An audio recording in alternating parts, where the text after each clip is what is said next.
Hello everyone, my name is Ryan Bliatu and I'm going to be reading what I wrote about creating capabilities. Alright. Does society pay attention to how people are being mistreated by the government due to the lack of capabilities? The book Creating Capabilities' main purpose was to show the injustice happening in countries. The topic that the writer talks about are endearing and it breaks the barriers between society and its government. She goes on and talks about how women in society are undermined, and in Martha's case, there was a lot of injustice going on and the lack of capabilities in an individual. The title of the book itself is meant to show that everyone is the same. It is amazing to see how the writer talks about where we stand in society and if an individual's capabilities are undermined because of their race or gender. She talks about the political aspects of capabilities and how it affects society. Martha is a philosopher who breaks barriers for her controversial philosophy books that have enlightened society about certain topics. Obviously, with this book, she decided to have a humans approach or a capabilities approach towards the human development, which really drew me into wanting to read the book. If you see the title that says Creating Capabilities, that automatically drew me into reading her book, and I wanted to know what she was writing about. A little bit more about her. She is a 73-year-old American philosopher from New York. She attended New York University, where she got a BA, and then she attended Harvard to get her MA and her PhD. A few years later, Martha became a teacher at Harvard, and years later, she became a teacher at Brown. Soon after, Martha started to publish her books where she wrote Creating Capabilities, The Human Approach. She's an amazing philosopher who writes books from a woman's point of view, questioning the philosophy of human capabilities. Now, this book is to touch upon subjects which is like the political aspect of life, the economic aspect of life, and the government. It is about how does the government affect our life and what can the government do to better its society and not just better itself for economic growth. There's a statement that Martha said in her books, and the books states, "What are capabilities?" And her answer to that was, what are people actually able to do and to be? This idea is the question that Martha wants us to think about when we read her books, Creating Capabilities, The Human Approach. Are people in society mistreated based on their capabilities, or could it be a political thing? It did not matter whether you were a man or a woman. There was a lot of injustice going on. When it comes to injustice, Martha points out the GDP approach. The GDP approach is when pretty much the government is making money off of its lower class, which is the poor people, and they're not investing their money into the poor. They're investing their money into themselves. She talked about this because the GDP is making so much money for a country like India. So instead of putting the money into its government, she's trying to have people think about why they're not doing it. Why can't they give it to the people? What aren't the people capable of doing that the government is capable of doing? So this approach pretty much shows that the women in India need to know their worth and what they are capable of. Martha talks about a lot about the injustice of women and how women in India are mistreated. It has never been what a woman can do or what they can be. It was about their capabilities and what others thought of their capabilities. The injustice for women was happening not only in India, but to everyone around the world. On the very first page, Martha says, all over the world, people are struggling for their lives that are worthy of their human dignity. The book's main focus is on the philosophy part of why we should invest more in things that will mean more in the end. All around the world, social injustice happens, whether it is for economic growth or a political move. Neither one of these promote development in the quality of life, as Martha talks about in her books.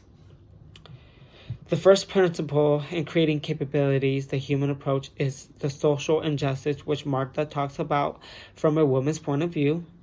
In the first chapter, there's a woman by the name of Vasanti, who's from India, who's lived a hard life. She was divorced. In that culture, once you're divorced, you have nowhere to turn to. But thankfully, her family took her back. But even though her family took her back, She didn't have any education, no work history, nothing at all. She wasn't really used to the best of her advantage or the best of her capabilities, what Martha talked about. Instead, her family took her back where, she was helping the family out, living in their shop as well. She was offered a loan by her brothers, but she didn't want to take that because to have that burden and to have to owe her brothers back, she didn't want that. So therefore, she took a loan through another, not another company, but another program that helps women. And these women became her friends. These women became something that she wanted to see in India and for women was equality for all. These women had similar issues. They were trying to figure out a way to pick themselves back up. What they felt was that the government lacked, or what the government failed, that was to provide them resources to get them back on their feet. She talks about, Vasanti and how the government failed to give them the right resources, and how the loan helped her get herself back up, but she was able to find a family out of that. Pretty much the GDP falls back into this as well with the society that the main point is to show that even though the government is making all this money from the GDP, society is still struggling. When I say society, I'm talking about the poor, the lower class family, men and women. In this case, women are the ones who are facing social injustice in the government. The quality of life in India seems as if it's not taken seriously by the government. The government is more concerned with increasing the GDP, although the government economic growth is increasing. Martha wanted to point out that there is an outline of capabilities. As a society, our capabilities are undermined, especially women. The quality of life means justice for all, for the government to look at social capabilities. The second development in the quality of life The second principle is the development in quality of life by using the capabilities approach. Martha talks about how the approach is more of a development theory, which is similar to Sen.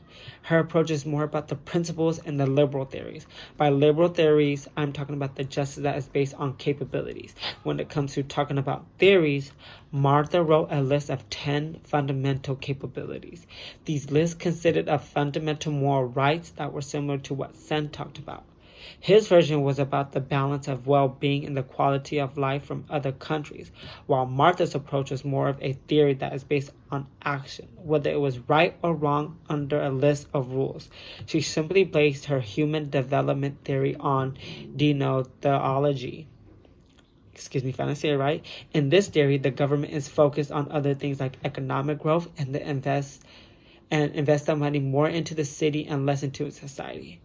But if the government looks at society and develops an individual's capability, it would allow people like Vasanti to know what she is capable of, what a country like India benefits from this kind of economic development because of the poor.